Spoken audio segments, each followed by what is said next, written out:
नवीन वीज कनेक्शनसाठी शासकीय शुल्काव्यतिरिक्त 1,00,000 रुपयांची मागणी करणाऱ्या महावितरणच्या अधिकाऱ्याला 18 डिसेंबर गुरुवारी लाचलुचपत प्रतिबंधक विभागाने पकडले आहे.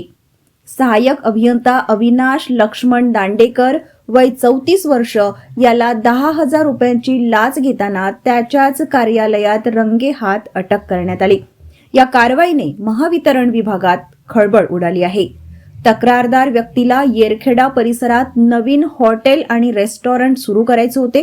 यासाठी त्यांनी कामठी येथील महावितरण कार्यालयात रीतसर अर्ज केला होता. मात्र कामाची साईट व्हिजिट करणे आणि फाईल लवकर मंजूर करण्याच्या नावाखाली सहाय्यक अभियंता अविनाश दांडेकर याने कायदेशीर डिमांड रकमेव्यतिरिक्त 1,00,000 रुपयांची लाचेची मागणी केली होती.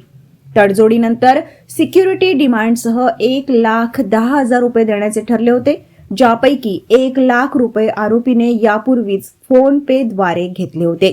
उर्वरित 10,000 रुपयांसाठी दांडेकर वारंवार तगादा लावत असल्याने तक्रारदाराने नागपूर एसीबी कडे तक्रार नोंदवली. यानंतर पोलिसांनी छापा टाकत आरोपी अभियंत्याला अटक केली आहे. ही कारवाई एसीबीचे पोलीस अधीक्षक डॉक्टर दिगंबर प्रधान, अप्पर पोलीस अधीक्षक माधुरी बाविस्कर आणि विजय माहुलकर यांच्या मार्गदर्शनाखाली पार पडली.